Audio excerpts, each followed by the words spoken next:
On this episode, we cover the Joe Rogan Experience number 2281 with guest Elon Musk. No Rogan Experience starts now.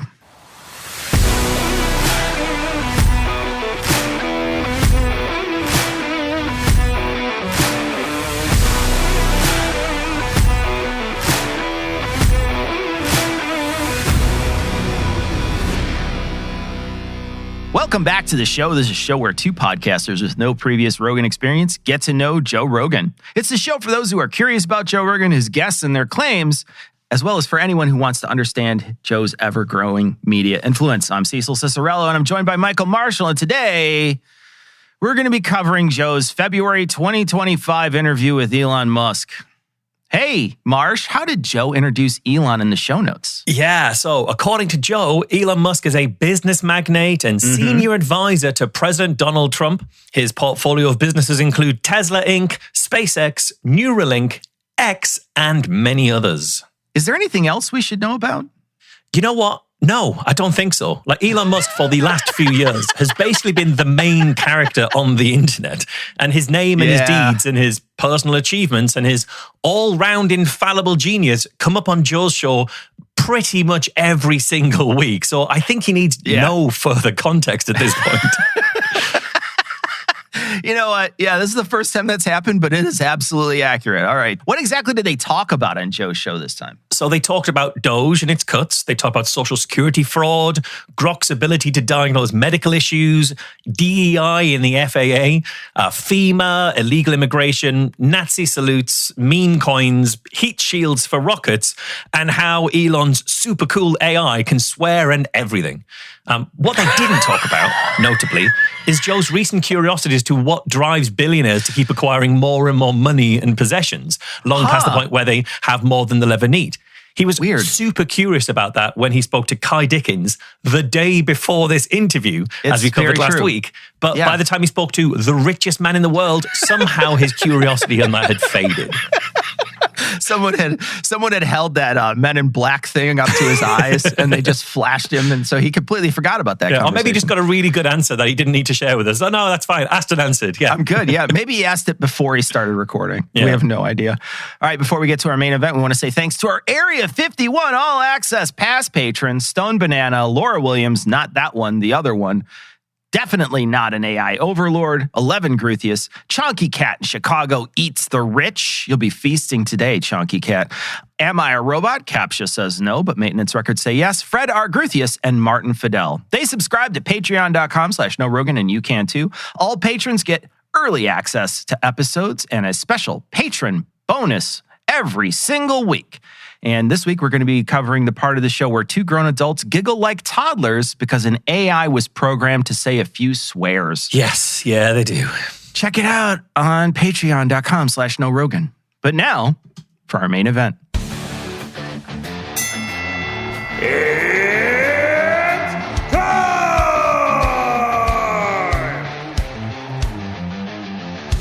Huge thank you this week to the veteran voice of the podcast. That was Joe Neal announcing our main event. Remember, you too can be on the show by sending us a recording of you giving us your best rendition of It's Time. Send that to noroganpod@gmail.com. That's one word.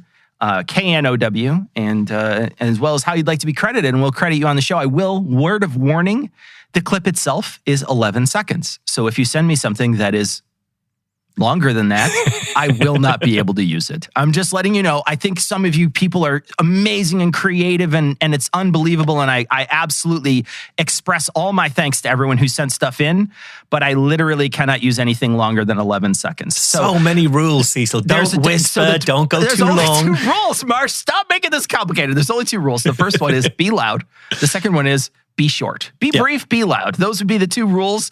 I may add a third. We'll see. Yeah, like your co-host on Cognitive Dissonance. We want you loud and short. Loud and short.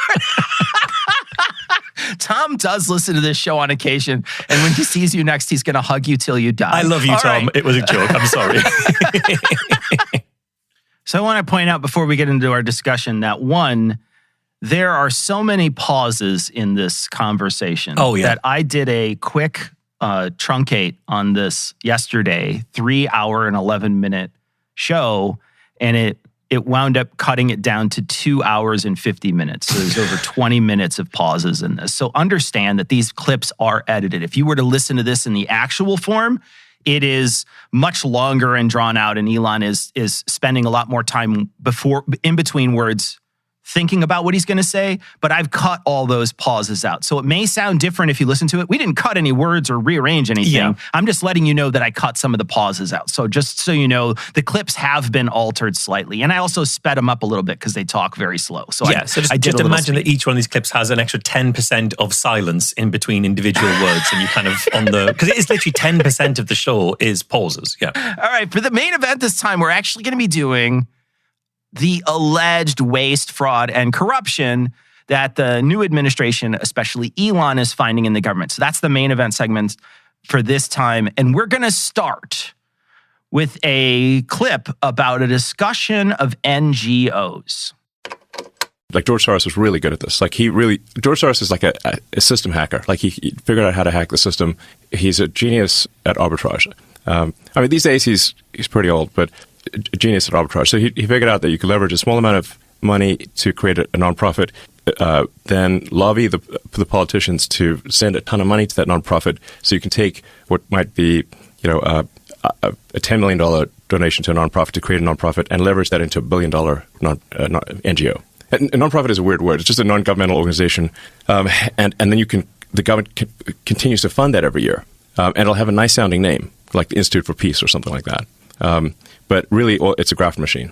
And what are the requirements with that money? What do they have to do? Just really no requirements at all. So they just get grants and the government just assumes that they're doing good work. Let's talk about what he's saying here, especially at the end when they say you can basically just ask the government for money as one of these NGOs, and there's no requirements, you just get the money. That is a lie, okay? That is an outright lie. Yeah. You have to submit for funding a concept paper, which has all the details of the organization, all the contact info, what you're going to do, objectives, methods of approach, anticipated results, budget, references to previous work, etc. After the application's accepted, then they go to the next round and you have to give more detailed answers and elaborate on the program goals, objectives, give a milestone, results, timeline. You have to do monitoring and an evaluation plan, a management plan, a business cost section. Then in the next stage, it just gets evaluated. Then it goes to the award consideration stage where they don't actually guarantee the money. They just do a risk assessment and sometimes they give it to you. And I couldn't find that information out on the regular web.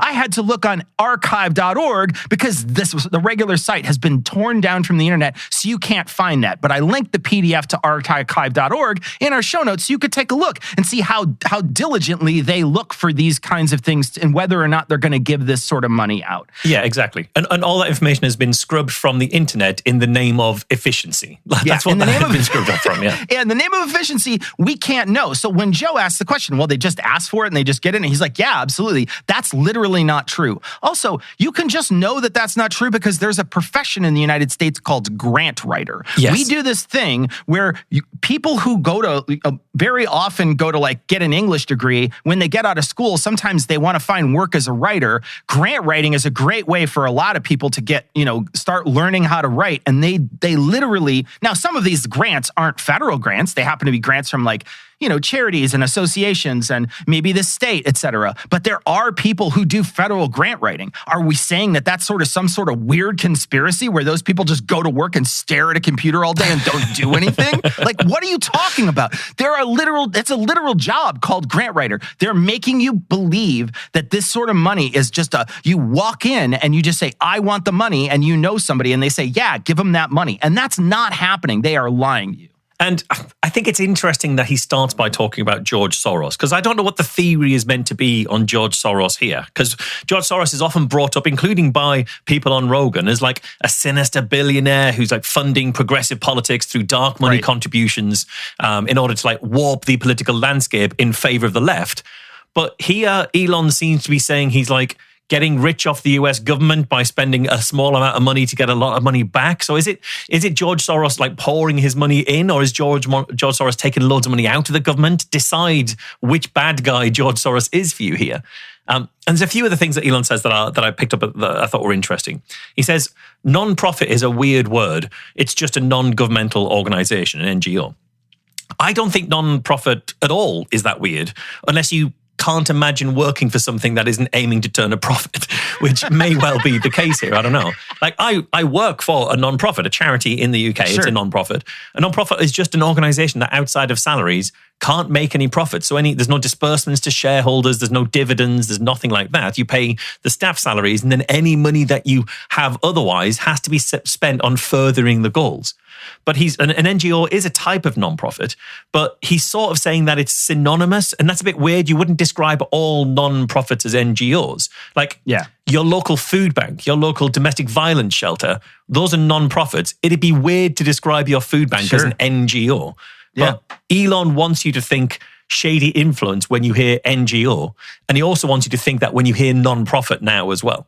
And he says, and then once you set it up, the government continues to fund that every year. And he makes it sound like the government forgets that it's funding these non-profits. Yeah. And that obviously isn't true. But interestingly, it also completely conflicts with what we learned from Mike Benz on Joe's show recently, where Mike Benz was saying that these organizations, they all have to submit work plans to the USAID, detailed work plans in order to get any funding. He said that was there to prove that USAID is actually in control of all these NGOs. Write down, he said, who they can hire and fire. So Elon wants to say these things, USAID is totally forgetful as to how it spends its money. Mike Benz was saying it micromanages everything, is responsible for everything, and everything bad that happens is its fault. And Joe is just nodding to both of these completely diametrically opposed options. That's amazing. I totally missed that when I was listening to this, but you're right. Mike Benz does say that. He says that's literally how they control them. They're micromanaging these NGOs. Now, here Joe asks how they decide to keep sending government funding to these legitimate projects. Marsh alluded to this a few minutes ago. So is there a way to audit all this stuff and find out, these people are actually just sending food to poor people. These people are actually just helping people with water in third world countries. There's a way to do that and keep funding those? Yeah. I mean, we have continued to fund things that appear to be legitimate, even with the flimsiest, if there's even the flimsiest excuse. Like, I just say, send me a picture of the thing. Like, you could literally have AI generate the picture. But if you're not even willing to try to trick me, then we're not going to send the money, okay? This is another blatant lie. It's this whole show felt like a lot of gaslighting where they're just trying to say that things are true and they are absolutely false. There's an AP article I'll link with 20 projects cut by DOGE. This was just before he went on this show. So after the first round of cuts. So this is after they had a chance to sort of dig in and look at some of these cuts. I'm just going to read a few of these. Haiti, 13,000 people have lost access to nutritional support, according to Action Against Hunger. These cuts will affect at least 550,000 people that were receiving aid. In Syria, aid programs for some 2.5 million people in the country's northeast stopped providing services, according to UN Secretary General. Also, in the north, a dozen health clinics, including the main referrals hospital of the area, have shut down, said Doctors Without Borders. In Ethiopia, food assistance stopped for more than 1 million people, according to a risk management commission.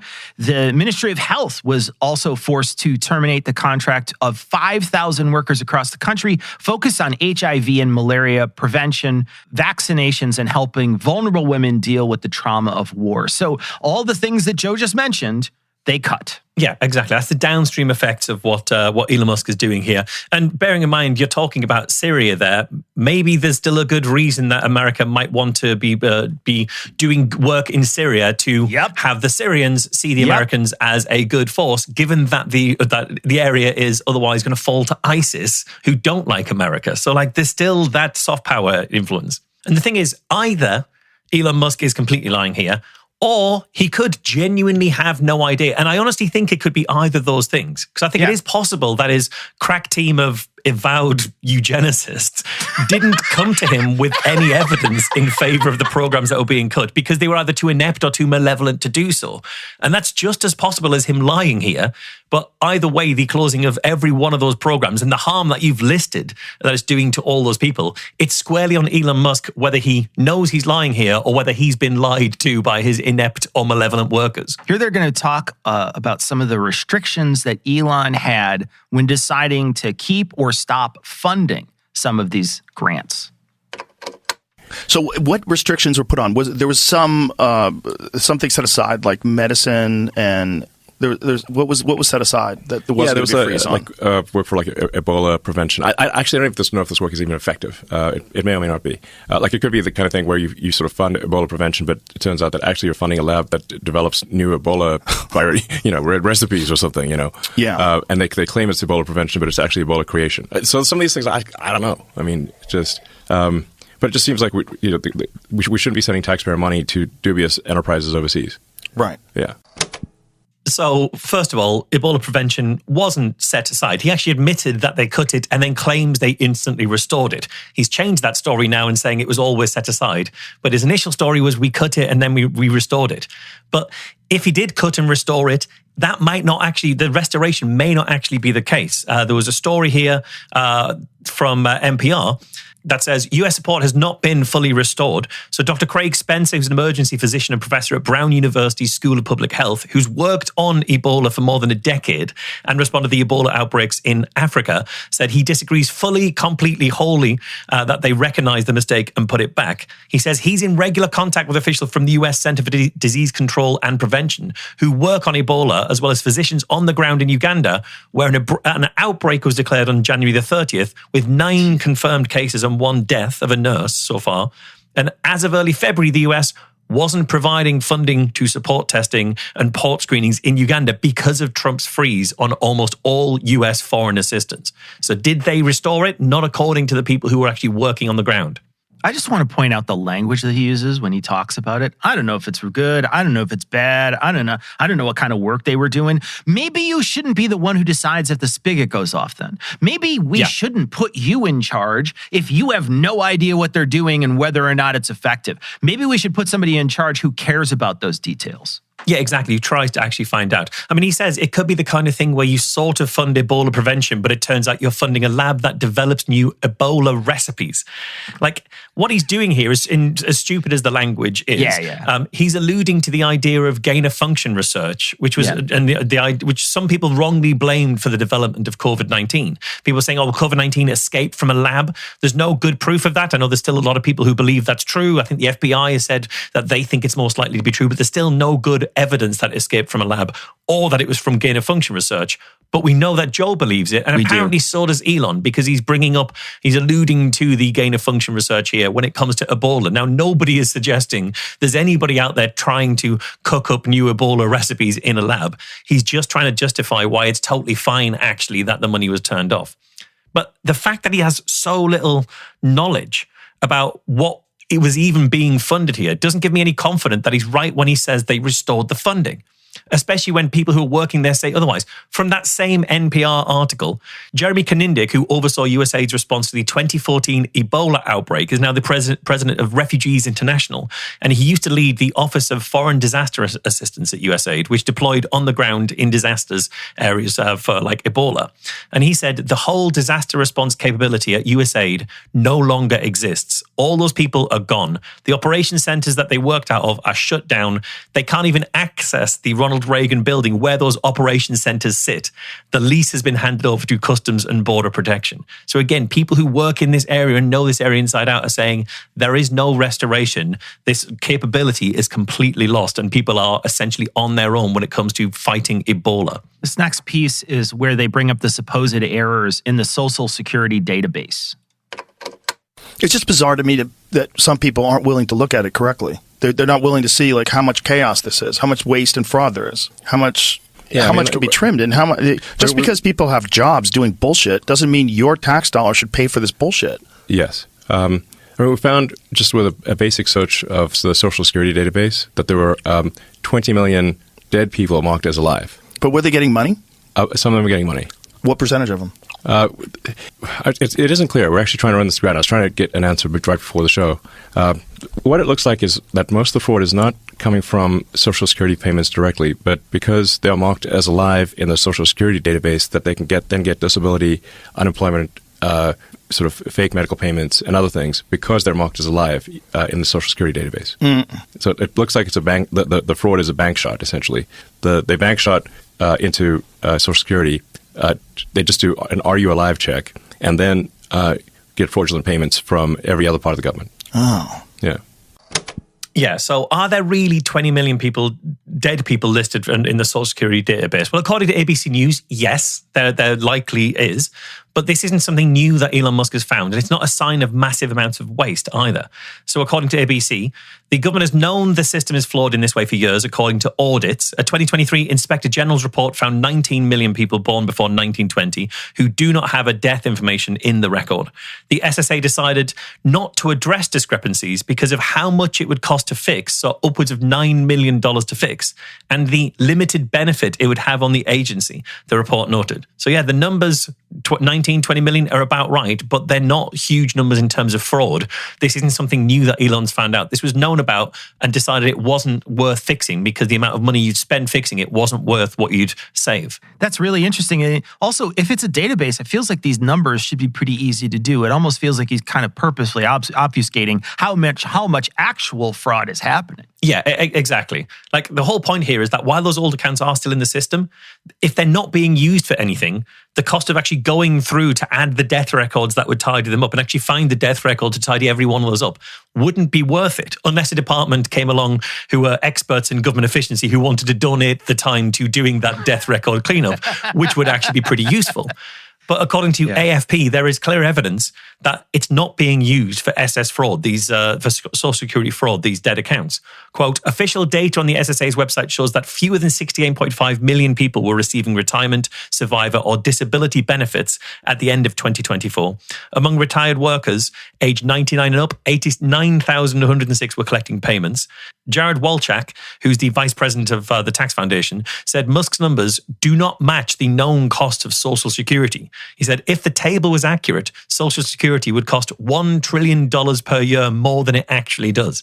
So if Elon Musk's telling the truth, Social Security is so much higher than it actually is, and he's not telling the truth, it's wrong. And Joe said, are people just not willing to look at it correctly?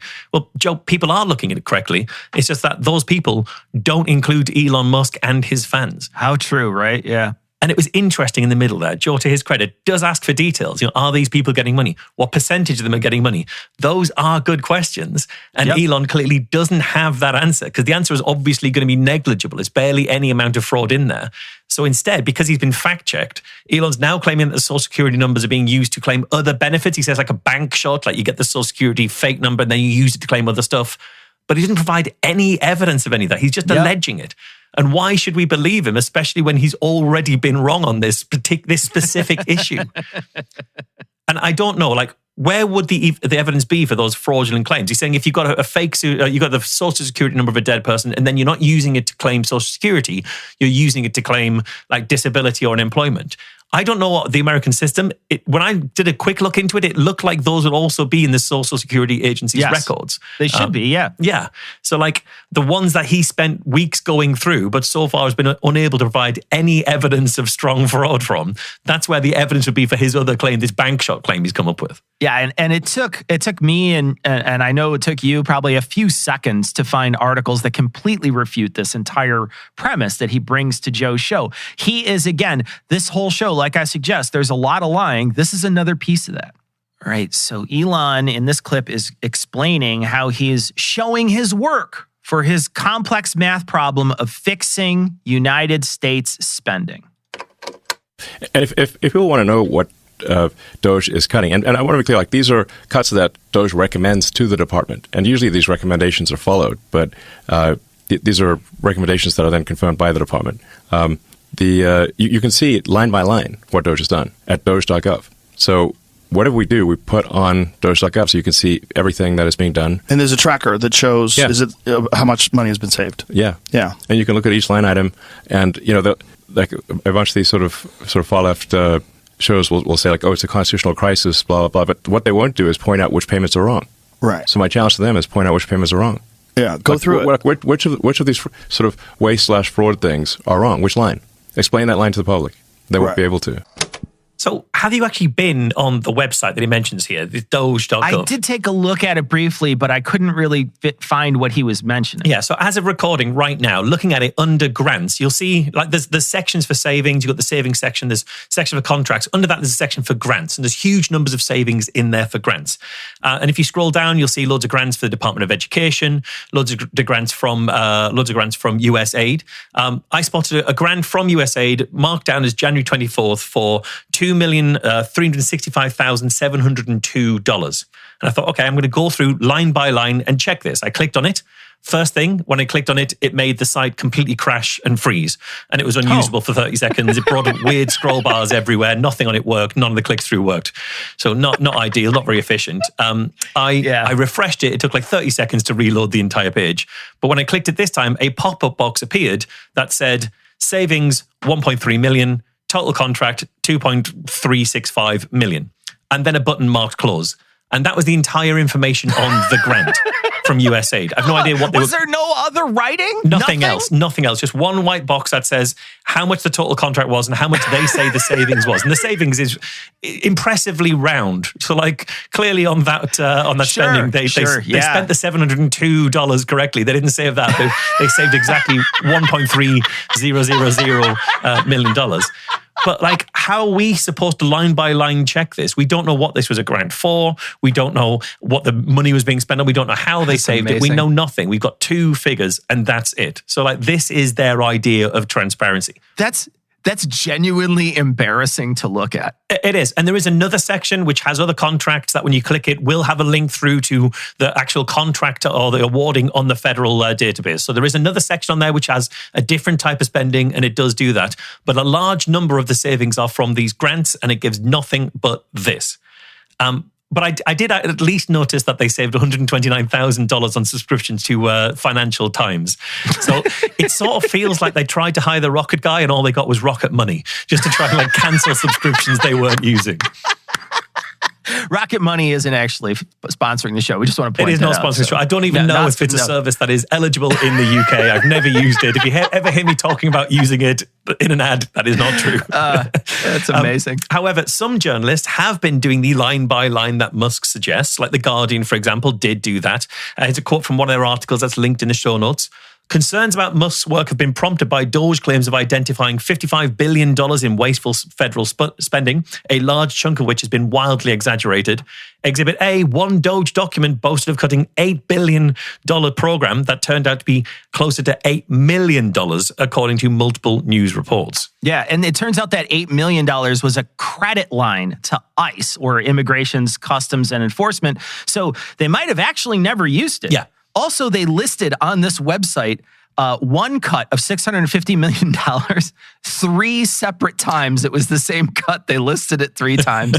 The site also continues to list $55 billion in total estimated savings, the $8.5 billion alleged contract savings, and another $46.5 billion with no specifically documented source. Yeah. They just list it as like, hey, there was a, and now this is as of a PBS article that I found. So it might be that they changed it since then. But at the time of the writing of that article, it was listed as if it were a savings and there's nothing actually attached to it. Well, I think that's the grants. I think some of that as well is going to be, some of it's going to be in the same style as the grants. Yeah. So when he says, point out the payments that are wrong, people have done this in articles, and we will link 2 of them very specifically to this show notes. So when he says, go ahead and point it out, people have. So I don't, like, again, he's sort of like, go ahead and hit me, and somebody knocks him out. Yeah. And then he continues to wake up and say, go ahead, take your best shot. Yeah, and these articles, some of these articles were published before this interview took place, because as soon as they started doing their cuts, journalists started looking line by line through what was going on,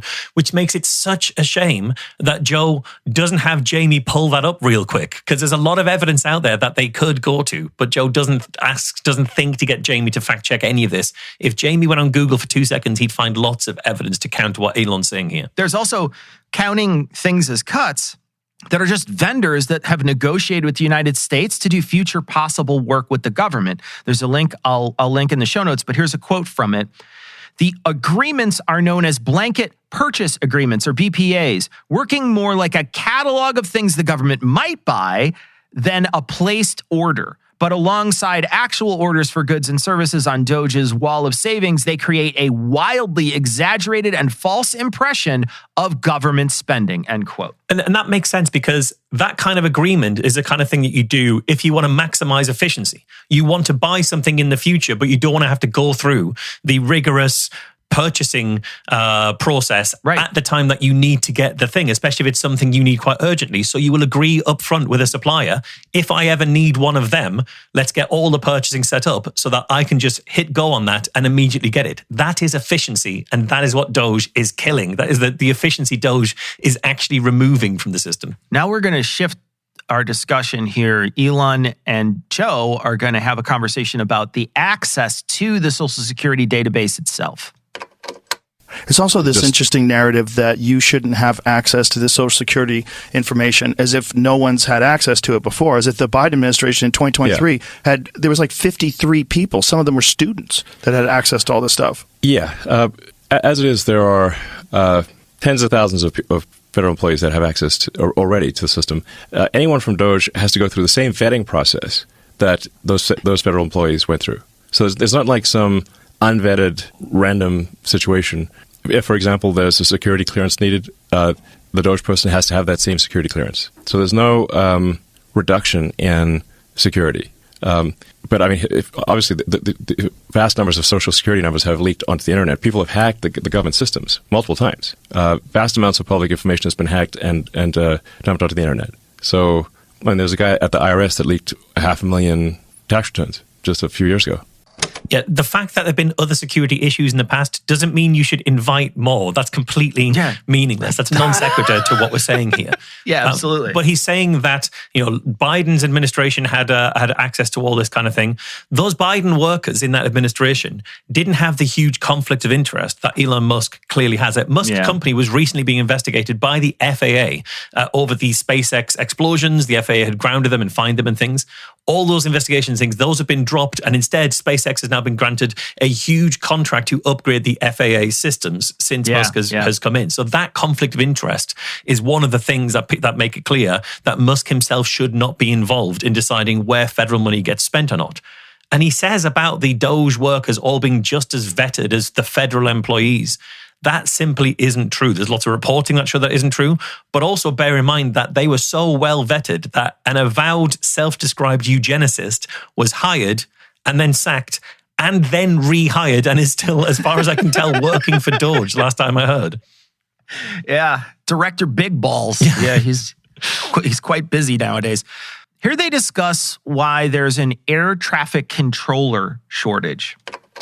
You put a post about it, just to get back to it, saying that we need highly qualified air traffic controllers. If you retired, if you would consider doing it again, we could use you. Yes. So a lot of really qualified air traffic controllers were pushed out because of DEI stuff. So, I mean, not to be blunt, I mean, a bunch of really good, talented old white guys were pushed out. It's not cool. And so there's a talent shortage in air traffic control because of DEI and not hiring people on merit. Which is so crazy that worked. I think we should not put the public safety at risk. No, because of some demented philosophy. Yeah, notice how he doesn't prove that any of these people were pushed out because of DEI. He just states that. If you're a white guy who's not in the work anymore, well, you're pushed out due to DEI. There's no other reason.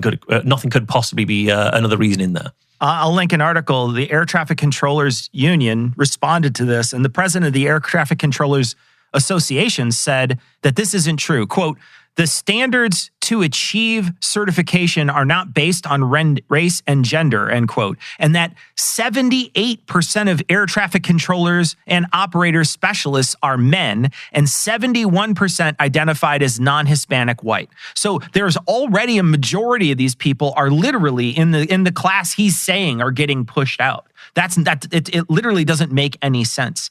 There's also an article to the New York Post on this, and it offers a lawsuit as its proof that there was DEI issues. But it's just a lawsuit. Nothing has happened with this lawsuit. So there's a New York Post article that seems to claim that this is true. But again, it's just like the New York Post can say, here's a lawsuit that's happening and it's DEI that's ruining air traffic controllers, but it's just a lawsuit, and that doesn't prove anything is actually happening in the sort of business of air traffic controlling. Yeah, I mean, if it's an ongoing lawsuit that hasn't had any kind of conclusion, then anybody could bring a lawsuit and lose it, and you don't get points for losing a lawsuit. And the other thing is, ask the public: do you feel safer flying now or 6 months ago? And I think you get a pretty clear answer from people there. They spent a few minutes talking about the origin of the Doge name. Also, like Doge started as like a sort of a meme coin, right? It was like a joke cryptocurrency involving memes and dogs. And which is so funny that the letters wind up being perfect. Yeah. Well, actually, I was originally going to call it like the Government Efficiency Commission, which is a very boring name. And then people online were like, no, it needs to be the Department of Government Efficiency. And I was like, you know what? You're right. Of course. Yeah. I mean, it's more evidence of the simulation. Totally. That little like Shiba Inu. Like our mascot is a cute dog. Yeah. And it's a meme coin. The meme coin's probably worth a lot of money right now, right? Like every time you tweet about it, probably shoots up. Yeah. Yeah, so I think this is all perfect here. This says so much about both Elon and Joe that we could spend ages just dissecting this like 40-second clip. Because first of all, you have Elon explaining that Doge was a meme and therefore funny, which is so much of Elon's personality. He brings up memes again and again as sources of humor and sources of argument and source of information. But Joe seems to think that Doge was as an acronym was an accident. That is a coincidence that Doge, his department, was the same as the coin. Then Elon explains, no, it wasn't. I was going to call it something else. But this funny acronym was an anonymous person put this forward. But then he's giving himself credit for the joke that someone anonymous on the internet made, which again is very Elon Musk to take credit for what someone else has said and done. It's so true. He does that. At that point, that's when Joe realizes that the name was made to fit the acronym. He's like, oh, and it's like that you hear it dawn on him. And then Joe mentions that the Doge department is pumping the crypto coin. The fact that he's called Department Doge is going to pump that crypto coin. And Elon pretends he doesn't realize that, as if he's not profiting from that, as if he hasn't got crypto coins. He hasn't got a Doge crypto coin that is like going up in value because of the fact that he's using Doge in this kind of way. All of this is such a kind of a perfect encapsulation of these two guys. The beginning of it reminds me of an old commercial where they show the invention of the Reese's cup, where one guy's walking around a corner with a stick of chocolate and the other one has a peanut butter jar, and they accidentally run into each other. Like Joe believes that's the origin of the peanut butter cup, instead of like, hey man, somebody just designed this thing. It's just, that's how it works. Like someone just came up with this name or this idea instead of it being programmed into the simulation, as Joe says. Do you think when Joe sees every one of those like house bills that have got like a really convoluted name that spells out a very appropriate word, do you think every single time Joe's like, God, what a coincidence that this perfectly normal name you've given a bill spells out a word that's very apropos? That's amazing. All right. Now we get into a piece that went a little viral from this episode. This is Elon comparing Social Security to a Ponzi scheme. Well, I mean, the government's one big pyramid scheme, if you ask me. Yeah, well, you can tell me better than anybody. Social Security is the biggest Ponzi scheme of all time. Right, explain that. Oh, so, well, people pay into Social Security, and the money goes out of Social Security immediately, but the obligation for Social Security is your entire retirement career. So you're paying you're paying like if you look at the future obligations of Social Security, it far exceeds the tax revenue. Far. Have you ever looked at the debt clock? Yes. Okay. There's our present day debt, but then there's our future obligations. So when you look at the future obligations of Social Security, the actual national debt is like double what people think it is because of the future obligations. So basically, people are living way longer than expected, and there are fewer babies being born. So you have more people who are retired and that live for a long time and get retirement payments. So the future obligations. So however bad the financial situation is right now for the federal government, it will be much worse in the future. Yeah, so like he's saying here that pensions and all that kind of stuff is outweighing tax revenue, which is true. But the solution he puts forward is to like lower pensions or to cut Social Security or to like trim away the waste in there. And he's putting that solution forward to like take his chainsaw to Social Security because that's not going to affect him at all. He's not going to be affected by those things at all. What he isn't doing is addressing the other half of that equation, the fact that tax revenue is too low. He's not addressing the money that's lost to tax cuts and tax avoidance and other tax schemes. Because you can address the debt clock by increasing your tax revenue, but that isn't his solution because that actually would affect him. Yeah. And he is well known for employing the methods that people, rich people and companies use to avoid paying their fair share to society.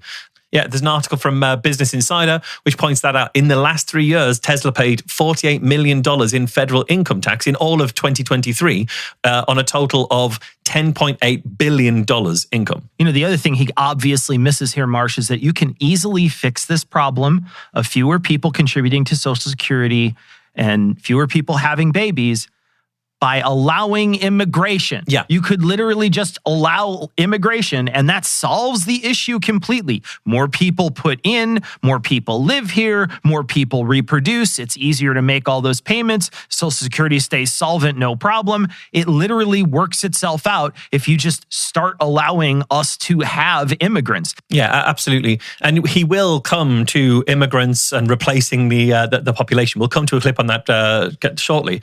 But it's fair to point out that lots of people in the side of the political spectrum that Elon and Joe find themselves on are pretty skeptical, are pretty negative about the idea of, say, immigrants from Africa coming to America and having a dozen children. They're quite worried about the impact of that. Yeah. It's just a shame that Elon Musk is literally an immigrant from Africa who came to America and has a dozen children. He's literally an example of the thing that he and his people are scared of. Okay, next, Joe brings up something that they might have covered before. This is fraud in the Department of Social Security. Sure. There was an interview with this woman who was a whistleblower. Yeah. Did we ever find out if that was true? There's so many whistles being blown. It's hard to keep track. A lot of whistles. But this one lady... It was only in one state. It was very specific instance, right, I believe. But it was using Social Security money, correct? Yeah, that was her. I don't know. That was her allegation. So what she was alleging was that she was in charge of turning illegal immigrants into clients. That's what they would call them. And that she would go to them and try to ask them, do you have a headache? Do you have back problems? Yes. If you do, now you can be permanently disabled. You get permanent disability, so you get Social Security for life. Yes. Yeah. Not just Social Security, but disability, which is even more. Right, and you get them on the taxpayer dole right away and they're illegal aliens. Yes. So if I were to say, like, what's at the heart of the sort of, like, why is the Democrat propaganda machine so fired up to destroy me? That's the main reason. The main reason is that entitlements fraud, that includes, like, Social Security, disability, Medicaid, entitlements fraud for illegal aliens is what is serving as a gigantic magnetic force to pull people in from all around the world and keep them here. Before you debunk literally everything he just said, Marsh, I want to say what a great start this is for Joe. He says, did we ever find out if that thing I'm going to complain about is true? And then he never finds out, and then he just complains about it as if it's real. Yeah, and you have Jamie like trying to say, oh no, well, it wasn't everywhere. Oh, it was just in one place. And he's like, yeah, but it was that one place. No, and you can hear Jamie sort of go, well, no, not really. But like Jamie's desperately standing in front of the truck. No, I'm not sure. Yeah. Yeah, he's desperately trying to hold back the tide, Jamie, and there's no stopping this flow of misinformation that's going to come from Joe. But like, illegal immigrants aren't entitled to disability or Medicaid. That's what the illegal bit of it means. If you aren't registered, you can't get those things. Now, from what I understand, some illegal, undocumented immigrants do sometimes end up using a Social Security number, but that's because their employees need to pay taxes, and so they use the Social Security numbers of like people who aren't them in order to put those taxes into the system. But they can't draw the money back out on those figures, so they're actually a net contributor in those kinds of ways. But meanwhile, remember, Elon Musk is literally an immigrant who takes huge amounts of money out of the government via subsidies and tax avoidance and the contracts he awards his companies from his insider connections to the government. But apparently that doesn't count as a drain on the system here. I imagine, I can't be sure, but it feels like something like this would play really well with Joe's listeners. They're probably young, probably blue collar. Maybe none of them ever had anybody that they've known that has been on disability, because the chance of that actually happening grows as you age, right? More and more people in your life may actually wind up on disability, but when you're in your 20s, that's a pretty rare thing that might happen in your life. So maybe they don't even know anybody.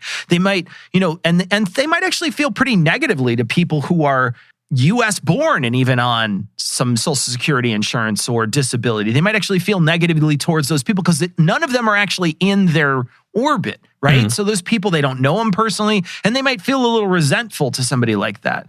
And then add in the lie that it's immigrants, because it's a total lie that immigrants are getting this, and that makes them furious, right? That's the thing that's going to tune this group up, because they're probably already in a mode that's like talks about the things that we call entitlements as, you know, somebody who's lazy or on the dole. And that's the kind of rhetoric that they keep feeding these people. And really, it's not happening for immigrants at all. And they're just trying to work you up to get you mad about this so that you could get mad at the previous administration. It could even be that there are people who are in those situations who could be on disability or unemployment or have friends or family members who are.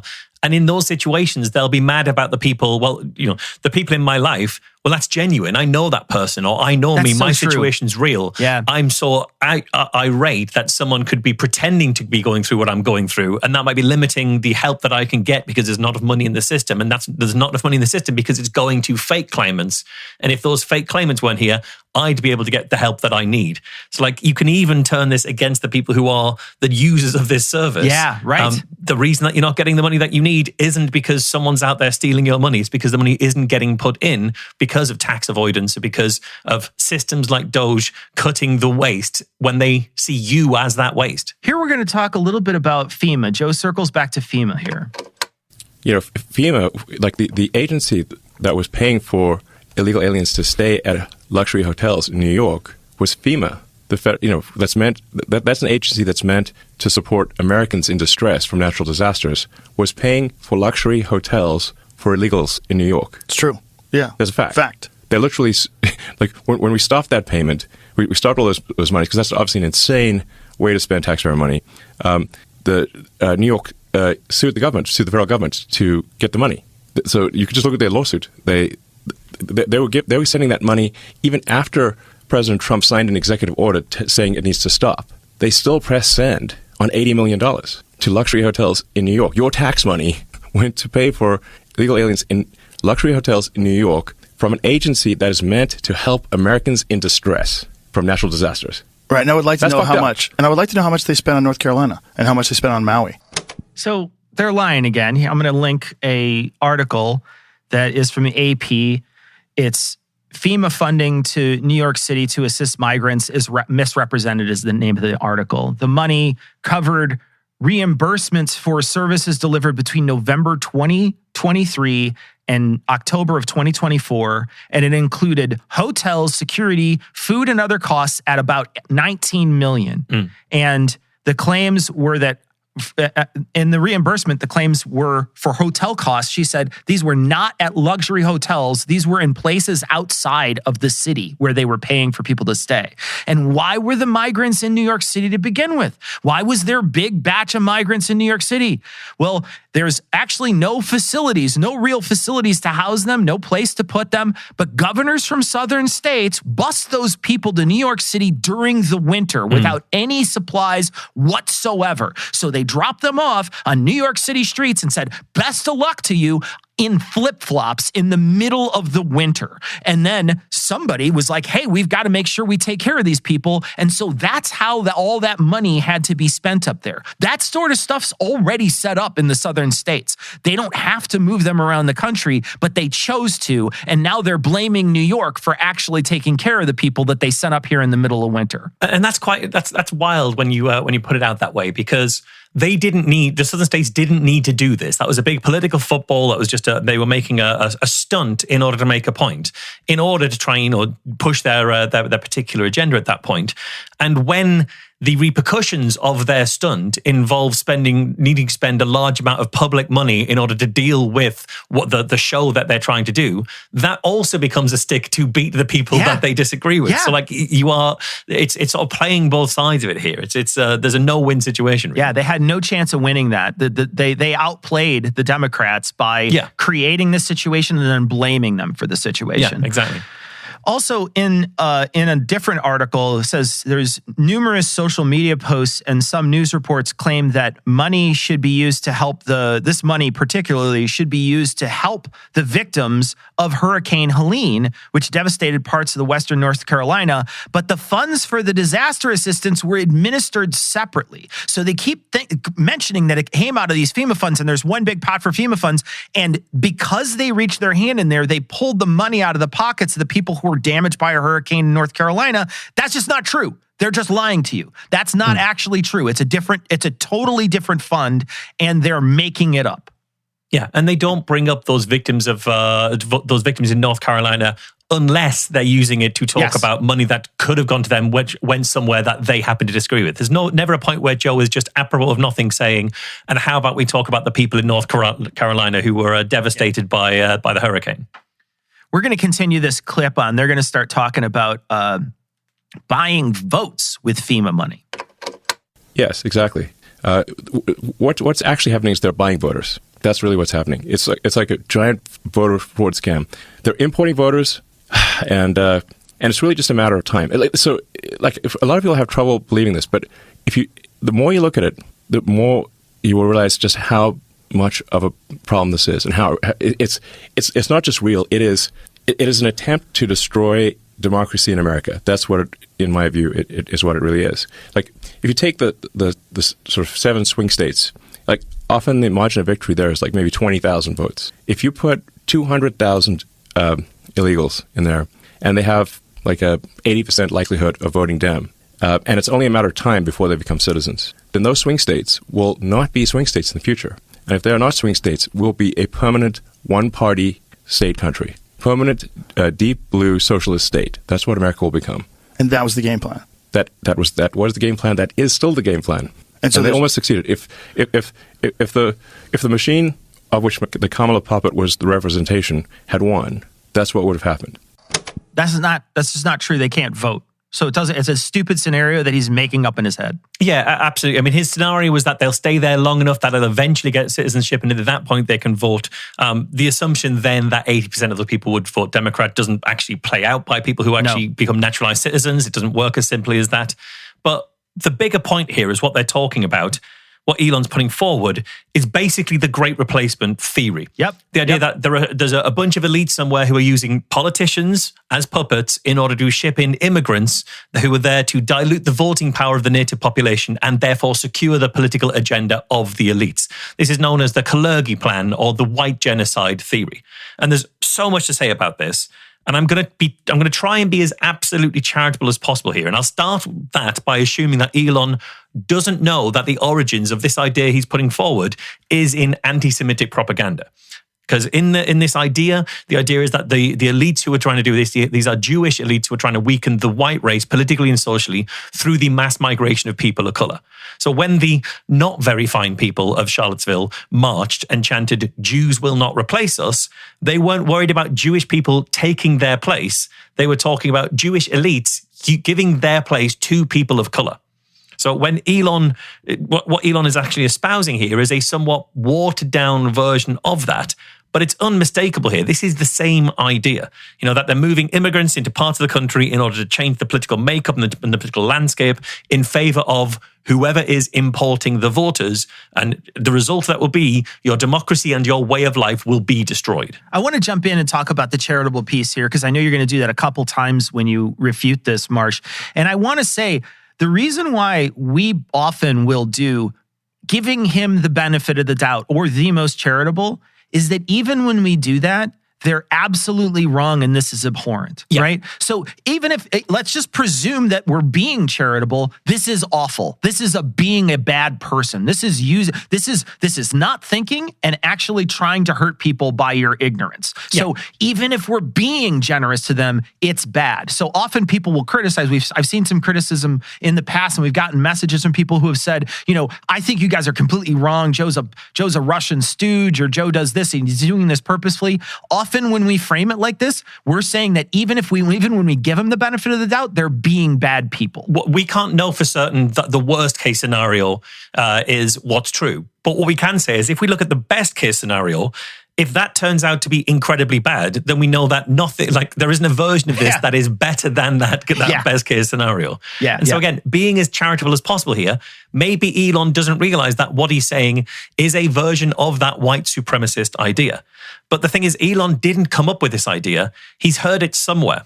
And given his power and his influence that he's got in America right now, it is very fair and very reasonable to ask, where did you hear this? And to wonder who is influencing Elon to come across these ideas. All of Twitter. All of the platform that he owns since he instituted the changes when he took over it, that made it kind of go wild on that platform. Yeah. And we should also contrast this with what he says, all of this here, with what he'll say when we come to the undercard in a moment, which is Elon's PR tour, where he's trying to persuade us that that wasn't a Nazi salute that you just saw. And the people who are criticizing him are just alarmist and hysterical. That's what we're going to come to. And, the fact that he says, I've never said anything that would make people think he sympathized with fascists. Because right here, he is rolling out a barely diluted version of a literal neo-Nazi propagandist notion. That's what he's doing here. And again, as a reminder, the only immigrant who is undermining democracy in America right now is the one taking a chainsaw to government agencies. Yeah, that's a great point. Okay, here Elon and Joe take a minute to talk about how the government weaponized the justice system against Donald Trump. That's the other thing that drives me crazy, like that people don't understand that if you sanction lawfare like that, if you sanction attacking your political enemies, someone's going to do that to you. Like if the wrong people get in office, if new people get in office 4 years from now, 8 years from now, who knows who it's going to be, you've already set a precedent. You've already attacked someone, charged them with 34 felonies where they're really just misdemeanors, and they're also past the statute of limitation, and now you're talking all over the news that this is a convicted felon. Convicted felon. They kept saying convicted felon, convicted felon. And everybody knows what it is. Yes. It's terrifying.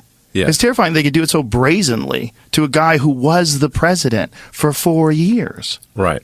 That lawsuit was funded by Reid Hoffman, who is a major damn donor, and also an Epstein client. The plot thickens. The plot thickens. Jesus Christ. Yes. So what exactly is Joe carrying water for here? You're carrying water for Trump going after his opponents using the law. There could be no other reason for him to bring it up in this kind of way. Yeah. And I just want to point out that he's wrong. These are felonies. Falsification of a business record in the first degree is a felony. Second degree is a misdemeanor. It's a felony if you try to cover up another crime with it. And that's what he was trying to do.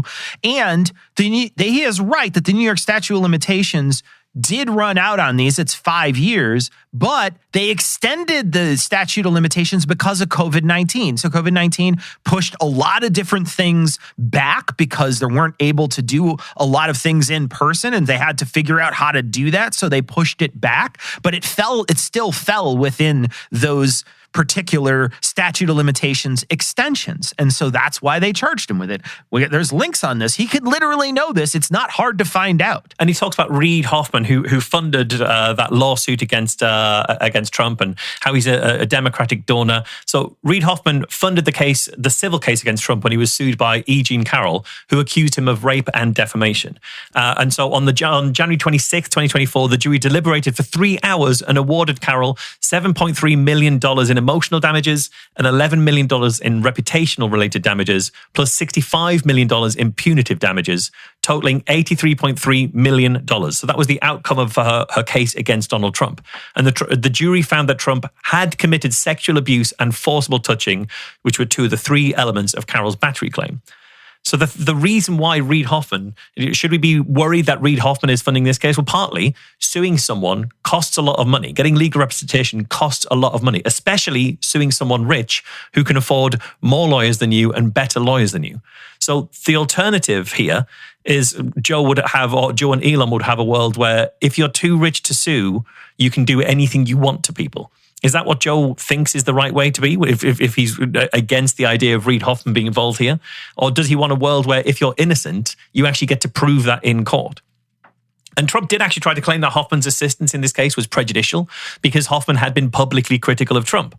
But the thing is, if we accepted that, the only people able to help your victims seek justice would be the people who don't dislike you, which seems like a very odd world. Bearing in mind, it is a matter of public record that David Pecker, who's Trump's friend and runs the National Enquirer, would use his magazine funds to buy negative stories about Trump's affairs so that he could lock those witnesses up in NDAs to silence it. So Trump's friends will happily be fine spending their money to try and stop justice from happening. You know, Trump's very happy for the wealthy people who get involved when it's on his side, but apparently it's bad if someone supporting the person he was found to have sexually assaulted is someone who's rich. And Trump did submit an argument to the presiding judge, Louis Kaplan, over Hoffman's involvement in the case. So this has all been litigated. And from that case, quote, upon reviewing the additional material obtained by Trump's lawyers, Kaplan said it had no bearing on Carroll's credibility and that the potential risk of causing unfairness to Carroll outweighed whatever minuscule relevance it has in the case. Kaplan said, I've determined there is virtually nothing there in terms of credibility. So Hoffman's involvement has been litigated and there was nothing there to be prejudicial. But here is Elon Musk bringing it up to say the plot thickens. The plot didn't thicken. You're just rumor mongering at this point. Well, it's just factually inaccurate on so many different levels. I don't understand why you wrote it like that. All right, so this is our undercard this time. Instead of doing a skeptical toolbox, there's just so much in this. We decided to do an undercard this time, and this one is talking about Elon's sort of public relation visit. We see this with a lot of his guests. They come on, they have a plan when they come on. They know what they're going to talk about when they sit down with Joe Rogan, and this is sort of what Elon came on to talk about, and we've added in, of course, Joe's adoring comments about Elon. So here is the start of this. It's pretty close to the beginning of the show. What is it like to buy a company for $44 billion and then people call you a Nazi on that same thing that you bought? I did not see it coming. It's classic. People will gobble anything down. Yeah. Oh, he's never going to stop. Wait, what? What is it like? Like all this, people used to, the left was in love with you. Yeah. And now the same idiots are calling you a Nazi. It's the most bizarre thing I've ever seen in my life. I mean, there's so many examples of people saying my heart goes out to you. Sure, you did it with a little enthusiasm that probably wouldn't be recommended with hindsight. Yes, but I was obviously meant in the most positive spirit possible. Yes, yeah, obviously. But it's so strange where people want to think that you are openly publicly doing secret Nazi Sieg Heil hand motions. And now I can never point at things diagonally. I can only point at things there and there. And then you have to divide that. Yeah. Because that's where the spaceship is, over there. That's ridiculous. It's ridiculous. Yeah. When CNN, when I was in all my trouble. Absurd. Every time CNN used a photo of me, it was one of the photos from the UFC weigh-ins, where I go like this, welcome to the weigh-ins. So every photo is me. Every photo is me with. It's absurd. It's so crazy. It's deliberate propaganda. So they know it was not. It was obviously not meant in a negative way. That I'd literally said my heart goes out to you, and it was very positive. The entire speech was very positive. If it isn't anything, why won't people recreate it? If it's just harmless, keep doing it over and over again. He should just do it right now. If it's literally harmless, he should have just done it a bunch of times in a row, and neither of them did it in this moment if you watch the video. Yeah, exactly. And we have seen people doing it, and it's very clear they've been doing it for this deliberately provocative kind of way. But Joe's story here isn't remotely the same. He says, oh yeah, whenever they use a picture of me, it's from a thing where I'm doing it, it looks like the same. But a still photo of you pointing at something is going to be much easier to make it look like a Nazi salute if you catch the picture at the right point. But a video where you do it twice in a row, a very clear Nazi salute, is completely different. It's not remotely the same thing. Joe is just trying to whitewash this. And look, I don't know if Elon holds the same beliefs as a Nazi, but I will point out that he rehired a DOGE staffer that said horribly racist and eugenic things. And then he also promoted in a tweet, Tucker interviewing a Nazi apologist that he felt was pushed so over the line that he even deleted that tweet. So I don't know if he believes this racist stuff, but he certainly sometimes promotes it. We can't know what he thinks, but I don't for a second actually suspect that Elon was signaling that he really likes Hitler or that he wishes the Third Reich never fell. I don't think that's what he was doing. But I think, if you ask me, he does know that what he was doing was a Nazi salute, and I suspect he did it to be edgy and try to trigger the libs. I think you're right. And if that was true, he should just have the balls to come out and say that and own it and take what comes as a result of that. But he doesn't have those guts, so he won't do that. That's very true, yeah. Now, here they're going to try to say that this is a video clip where they talk about Tim Walz, and he does, according to them, the exact same thing. There's video of Tim Walz doing the exact same thing. Right. Exact same thing. And Yes. he said, of course, it's a Nazi salute. He said that. Right. This is how crazy things have gotten. Like, Well, it's coordinated propaganda. So it's coordinated propaganda. Doesn't it seem weird that the legacy media all says the same thing? They all say the same thing at the same time using the same phrases. They don't even bother picking up a thesaurus. right. Yeah, I mean, he says Tim Walz did the same thing. Okay, show us the video, Joe. You've got Jamie sat right there. You could find the video. Actually show us that. If it's exactly the same, if Walz did exactly what you're saying, show us. But he won't, even though he could very easily do that, because it doesn't fit their narrative. It's not the same thing when you see it. Yeah, I had to find a video of it, and I couldn't find it without some idiot laughing in the background. So just turn the sound down. But you can watch this video, and you can see how different this looks. He's holding his arm straight out with the fingers open like a wave. So Walz touches his chest, and then he holds his arm straight out away from his body, perpendicular, and he's holding his hands out as if they're separated. His fingers are separated. Now, it can totally look different here if you do that with the 45-degree angle and your hands closed, because that's a Nazi salute. That's the difference between the two things. They look so different, and it's almost like he's being purposefully obtuse on how these things look different. And the most egregious part, Marsh, is that these movements do look so different if you just pay attention to them. It's like people are saying that Elon didn't clap when he was on stage, and let's say Elon did demonstrate a clap, and then they just miss hands, like purposefully miss their own hands to be like, well, that's what he did. He didn't actually clap on stage. It's literally showing you something that didn't actually happen. And this is, again, even more egregious because Joe's a martial arts guy. He knows how the body moves and how to do a proper technique and where your body needs to be. And you can watch that video and see how Walz does it and know it's not exactly the same. It's 100% different. These people all try to pretend like they're recreating it, and they're not recreating exactly what Elon did. I have not seen a single person do exactly what Elon did since everybody has been asking them to recreate it. They all do a very different version and say it's the same thing. Yeah. Unless you're talking about Steve Bannon or Calvin Robinson, who did very clearly do exactly the same thing because they want to be these deliberately provocative things.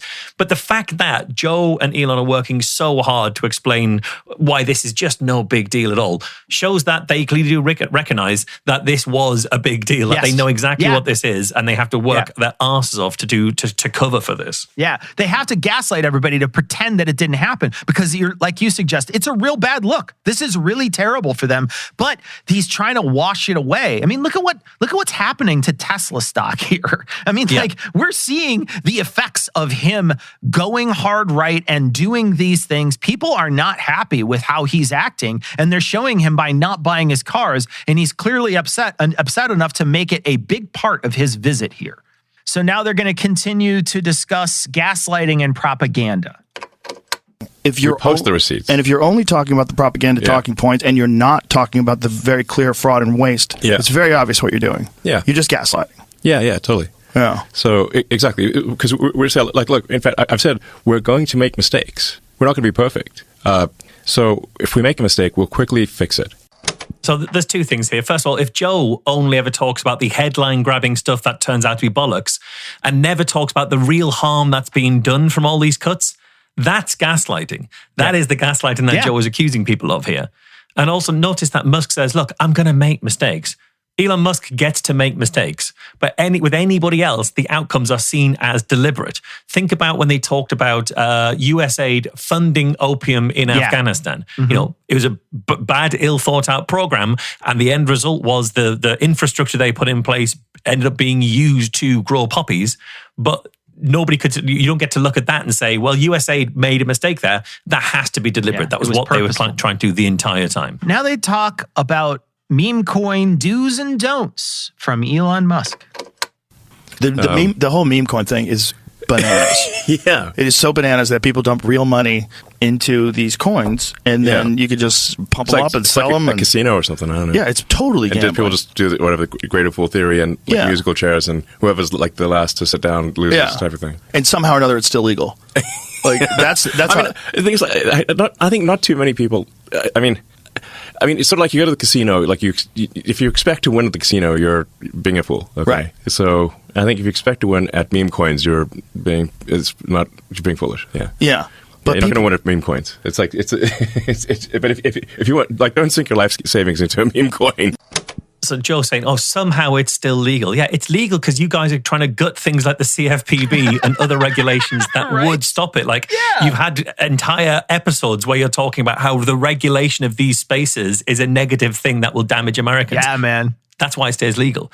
But here, Elon is laughing at people who he sees as stupid enough to buy meme coins. Now, bear in mind, both Trump and his wife have cleaned out people's savings with their meme coin pump and dubs since the inauguration. Yes. What this says is Elon Musk, the way he's laughing at the idea of meme coins and stuff like that, Elon Musk and his friends have nothing but contempt for you, the listener. They are not your heroes. They are there to exploit you. That's very clearly signaling that with what he's doing and the laughing and the contempt that he has here. Yeah, that's a great point, Marsh. Also, they point out that it's musical chairs, that whoever gets caught is the one who gets... It's not musical chairs. It's 3-card money. They're literally coming out to trick people to put their money down, and then they will take your money. They control all the levers. It's not even like musical chairs where there's a chance you might be able to sit down. There's no chance you can sit down. If you get involved in these meme coins, they will dump on you. That is 100% chance. The only people who get rich off this are the ones who make it and control the levers. That's it. All right, so this is one of the many times that Joe talks about how difficult it must be to be someone as great as Elon Musk. What has this experience been like for you as a person? Like, to deal with all this hate and attack, I also have the responsibility of keeping free speech alive with X, and just going into this insane pile of... It's stressful. I mean, I don't know. It's pretty stressful, actually. These are real enemies. Like, I think they actually want to kill me. I mean, the reason I know is, well, they say so online, you know. There's like Reddit forums where they don't just want to kill me, they want to desecrate my corpse, you know. Type of thing, you know. And what are they saying? Why? What is the primary? I mean, I think it's sort of just an antibody response. I mean, it's like they're like, well, he's a Nazi, you know, type of thing. Yeah. And I'm like, well, I'm not a Nazi, but if the legacy media is saying that I'm a Nazi, and that's all you read, then you're kind of in like, well, he's Hitler. We should assassinate Hitler, shouldn't we? So, like, this question from Joe is just embarrassingly sycophantic. Like, so how is Elon? How is it hard being so amazing? Like, I found this so hard to listen to. And then Elon's response is to, you know, people dislike him. He genuinely appears to not understand how someone could possibly dislike him. And I find that level of being like detached from reality. Like, I could imagine how people could dislike me, and I'm not one of the world's most famous billionaires who has like roughshod over so many things in my life and career. Like, just having the ability to empathize with other people's point of view, but he just got nothing for that. He's literally nothing. He's like you suggested at the very beginning of this episode, Marsh, he's got main character syndrome. He can't imagine anyone not liking him. It's just like, it doesn't even compute. But I want to point out his metaphor here, that the reason why people don't like him and are wishing ill things upon him is because it's an antibody response. Like, understand, antibodies are good, and they are and you are in your own metaphor saying you're a virus or a bacteria. I didn't even clock that, but no, you're completely right. I mean, it's stopped clock. He's absolutely nailed that one. Fair play to him. Yeah. And look, literally, all he's got for why people dislike him is because the news say that he's a Nazi, and therefore he's literally a Nazi, and they should assassinate him like Hitler. No, but literally nobody is saying that Elon Musk is Hitler. People aren't even saying that he is literally a Nazi in the sense of a member of the Third Reich who wants to kind of like invade Poland. That's not what we're talking about here. It's the things that the positions he's espousing and his flirtation with fascism is the stuff that people are finding offensive. And he is claiming that they want to kill him. The people out there, they want to kill him. And when pushed on that, the they is someone on Reddit. People on Reddit say things about him. Isn't this the guy who says that everyone should be able to say what they like on social media? What a that great people should point. grow thicker skins? Great Isn't this point. that guy? Yeah. And yet here he is, a billionaire embedded at the center of US government, complaining that he's being bullied on Reddit. It's embarrassing. It really is.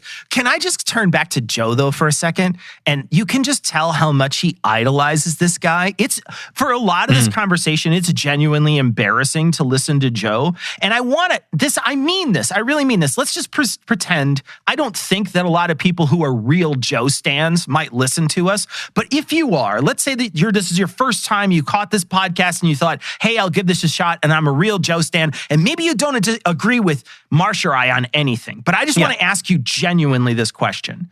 Oh, don't you think Joe is trying to come off often and trying to purport the values of being strong and independent often throughout his show? And if that's the case, doesn't he look incredibly sidekicky in this? Isn't he presenting himself as genuinely sidekicky? I just want to ask those people, like people who sort of, in many ways, think about Joe as a strong person who's giving these sort of I don't give a fuck interviews. What do you think of Joe in this case? How do you think about Joe Rogan when he's being a sycophant for Elon Musk for 3 hours? Yeah, completely. All right, now, there's a lot of this back and forth, and we're going to play a couple of clips here about it, but it's Elon. He's basically got a secret that he won't tell anyone. I mean, this is really going to get me assassinated. It's like, I'm not lengthening my lifespan by explaining this stuff, to say the least. I mean, I was supposed to go back to D.C. How am I going to survive? This fucker's going to kill me for sure. In fact, I do think like it's like I actually have to be careful that I don't push too hard on the corruption stuff because it's going to get me killed. Yeah, so bear in mind that the bit before this conversation, he's talking about the people in power, in government, and how, some of them get by on insider trading and make money as a senator or a congressperson, but that's not the biggest way of making money. There is another way of making money, an even bigger way of making surefire money if you've got access to power. And that's what he won't say. And I think it's interesting because in this conversation, he has literally named names that he thinks were Epstein's clients by name. He's pulled out people's names. He has, yeah. He's talked about specific overspends and wastes. He's called something the biggest fraud of all time.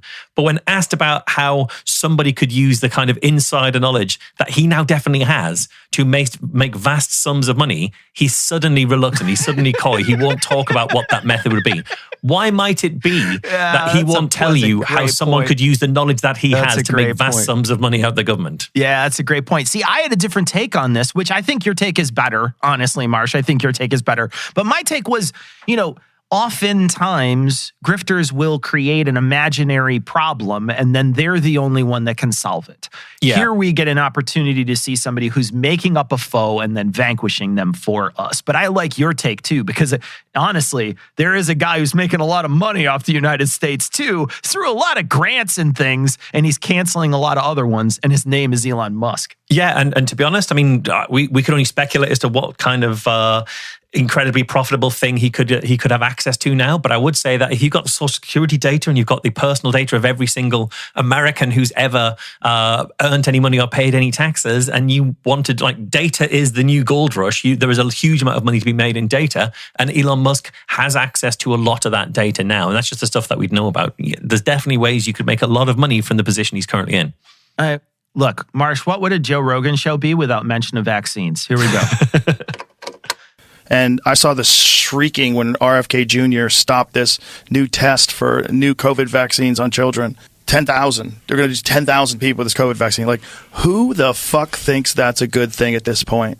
Not me. What person? In what gas chamber? Like, not gaslight. You are fully unconscious. Yeah. There's no way if you know the effect of COVID today, no one's dying of it. This is not a pandemic anymore. Right. The idea that you're going to run a fucking huge test with 10,000 kids and a new vaccine, like, what are you even It's completely talking unnecessary. About? Totally unnecessary. Yes. And shrieking when RFK Jr. steps in to stop it. Yeah, it's totally crazy. I mean, I'm overall pro-vaccine, meaning like we think we should have some reasonable number of vaccines against major ailments, but I don't think we should be like jamming some little kid with like a giant vial that's like hepatitis B. Yeah, 20 different things at a time. It's like it's going to overload it seems like there's a risk of overloading your immune system there's like, how many vaccines can you take at a time? It seems like there's like some risk of system overload here. So this is Elon spreading a very well-known anti-vax argument of the too many too soon when it comes to vaccines. But on what basis is his assumption that we're overloading children's immune systems? Other than his gut feeling. He's not a doctor, he's not a medical expert. Yeah. He may well have some insight from the number of children he has, I don't know. But clearly, he certainly hasn't talked to any actual medical experts about it because they tell him that, yeah, it's been considered. People have thought about whether a child's immune system can take all of that, and they've checked it. And the vaccine schedule is actually safe. And we know it's safe because lots and lots of kids have been through it. And as a result of that, lots of kids don't get stuff like measles, which is something guaranteed to mess with your immune system. That's going to leave you way more ill than any of these vaccines. So this is just an anti-vax talking point designed to appeal to people who wouldn't get the, oh, well, vaccines are all evil, but might stop at the, oh, well, maybe we just get some of them. Maybe it's too many too soon. Ultimately, the goal is don't vaccinate your kids. And Elon is playing into that goal. Also, there's a part of this where Joe talks about COVID and he's like, no one's dying from COVID anymore. And I want to point out that last week in the United States, there were 464 COVID deaths. And just in January, recently, this is this year, January this year, the flu finally outpaced COVID for deaths. And the only reason that has happened is because the flu vaccine isn't as efficient against flu this year because the variant has changed since the actual flu vaccination came out. So since the flu, most people got their flu shots, that flu shot isn't as effective against the current flu strain. So more people are getting the flu and more people are dying from the flu. And this is the first time in a very long time in January is when that happened. But don't let them lie to you that somehow COVID isn't still killing people. COVID is still killing people all across the globe. The United States has lost 1.2 million people to COVID. What he's trying to do is he's trying to say that there's nothing really to worry about with COVID, and I was right the whole time about it. Listener, do you dislike going to the doctor? Because Elon might have a cure for that. I think AI actually will be very helpful with medical stuff because AI can look at all the studies and look at all the data, cross-check everything, and give you good recommendations. I mean, even as it is, right now you can upload your X-rays and your MRI images to Grok, and it'll give you a medical diagnosis. And that diagnosis, from what I've seen, is at least as good as what, if not, I think. So I've certainly seen cases where it's actually better than what doctors tell you. It's phenomenal for blood work. Yeah. Yeah. I mean, you can literally take a photograph of your blood work, the page, upload from your phone, upload that to Grok, and it will tell you it'll understand what all the data results are, and tell you if there's something wrong. It's pretty amazing. Yeah, and I haven't seen it be wrong yet. Well, it's supposedly more accurate than most physicians. Yeah. Because physicians are human beings, and maybe they don't have a deep understanding of the connection between, oh, you have this deficiency, and this is high, and your cortisol's here. And well, yeah, and sometimes doctors, especially in higher-end offices, will sell you stuff you don't need. I love the fact that his go-to about doctors is if you go to doctors with high-rent offices, they'll sell you stuff you don't need. Even his experience of doctors is this unimaginable billionaire elite and not the average everyday's version of it. But okay, in the future, even in the near future, I imagine AI will certainly have a role to play in some degree in medical diagnosis. But right now, we know that AI hallucinates. Do you want that from your medical provider? Because people have been using Grok for this. I mean, Elon has actually solicited people to send to Grok their scans of their X-rays and their blood and stuff like that. And some users reported, yeah, it's worked out fine. They've got an accurate analysis. But others have encountered significant errors, including misdiagnoses of broken bones and serious conditions such as tuberculosis. So it misdiagnosed that. And in one instance, Grok misidentified a broken clavicle as a dislocated shoulder, which is a very different thing with a very different way of treating. Also, the other thing to bear in mind is when you send your medical information to Grok, it is not private. So this is an article from Wired that says, according to the company, Grok 2 has been explicitly trained on all posts, interactions, inputs, and results of X users, with everyone being automatically opted in. And the EU's General Data Protection, the GDPR regulations, is explicit about obtaining consent to use personal data. In this case, XAI may have ignored that for Grok. So you're already kind of automatically into Grok. And there's an article as well from Futurism which explains that people sharing their medical information with Musk's chatbot may be under the impression that it's protected by the Health Insurance Portability and Accountability Act, or HIPAA. But those protections enshrined by federal law, which prevent your doctor from sharing your private health information, don't extend beyond the medical purview. So once you put that out into the open, or you give it to social media, you give it to Grok, your medical records are fair game. And that means they can share them where they want. They could sell them if they want, because data is incredibly valuable to have and sells incredibly well. So do you want to give all your health information away to Elon Musk company for them to package and sell to whoever they want, however they want? You've got no privacy anymore there. All right, here's our last clip. This is the closing minutes of the show, and Elon gets to state his case for being there one final time. Listen, man, thank you for being here. I always appreciate talking to you. I know you're busy as fuck, so it means a lot to me that you have the time to do this. And I think what you're doing is one of the most important things that has ever happened in this country. I really do. Particularly with ownership of X, but also with what's happening with Doge and just enlightening all these people and shining light on all the vampires. Well, hopefully people realize I'm not a Nazi. I think they... I just want to be clear. I am not a Nazi. I think we covered it. But that's exactly what a Nazi would say. Damn it. Yeah, that's what an alien would say. Yeah, you can't escape this bullshit. No, you can't escape it. So I don't think any reasonable person believes it. If they believe it, it's because they want to believe it.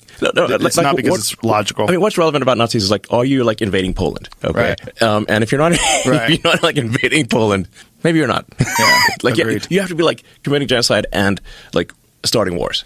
And right. if you're not, like, what is bad about Nazis? It wasn't their fashion sense or their mannerisms. It was the Holocaust. It was the war and genocide is what is the bad part. Yeah. Not their mannerisms and their dress code.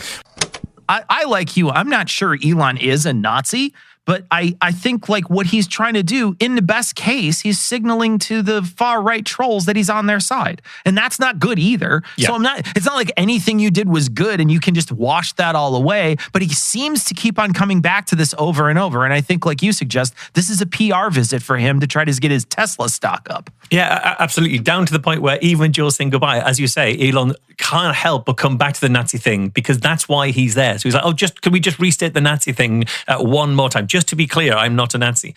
And look, Elon's obviously being totally disingenuous here.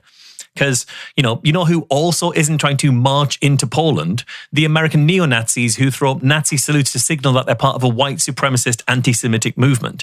Those are still Nazis, regardless of their intentions for Central Europe. Like, Nick Fuentes isn't trying to occupy the Sudetenland, but he was delighted when he saw Musk give a Nazi salute because he knew this was Musk signaling to him and his fans. Yeah.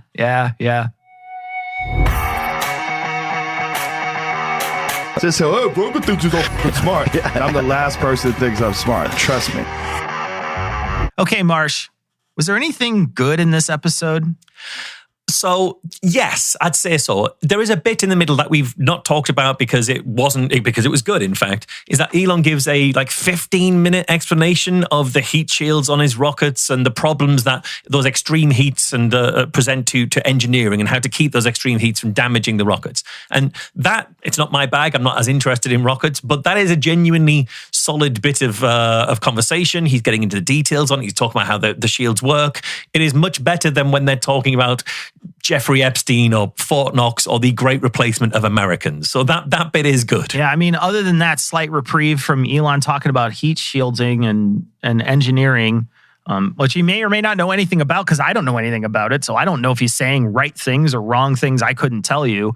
The entire show, the rest of the show, though, is Joe sucking up to Elon, both of them being unbelievably cringe. Elon blatantly lying this entire episode. At one point, we didn't include it, but there's a part where he talks about empathy and how it's bad, how empathy is bad. And that's a bad thing that you have, because you could have too much and that could hurt you overall. We didn't include the clip because there really wasn't any. I mean, what am I going to say? Like, that's just a stupid opinion? I'll tell you now, that's a stupid opinion. But there's a bunch of that stuff in here where you just didn't include it because there's nothing to fact check. It's just somebody who's so morally unwired, I can't fix it in an hour and a half podcast. So I just decided not to talk about it. But there's a bunch of that stuff in here that you can easily find. But it's really one of the more difficult episodes I've ever listened to. It was very frustrating to hear him lie so much in this episode. That is true. Although I will also say, I felt like I got a pretty good insight into who Elon Musk is. into what he believes, into where he's getting his information, what sort of information he takes in. In that regard, Joe has said, give me several hours with somebody and I will get through their shield and tell you and find out who they really are. And inadvertently, he does that here. Right down to, you can tell Elon Musk's habit of quoting jokes he found online and then trying to take credit for them. When he's joking about, I did not see that coming. People will gurgle anything up. Those are like David Brent, Michael Scott levels of picking a joke from somewhere else and then trying to make someone laugh with it in that kind of way. So like, I think I get a pretty good insight into who Elon Musk is. I just don't think it's a pretty good thing that we're getting an insight into. But yeah, so that is it for the show this week. Remember, you can access more than half an hour of bonus content every single week from as little as $1 per episode. You can do that by subscribing at patreon.com/No Rogan, KNOW Rogan. Meanwhile, you can hear more from Cecil at Cognitive Dissonance and Citation Needed. And you can hear more from me at Skeptics with a K. We'll be back next week for a little more of the No Rogan experience.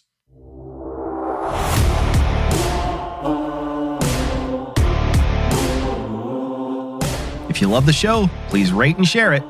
If you want to get in touch with us, become a patron or check out the show notes. Go to NoRogan.com, KNOWROGAN.com.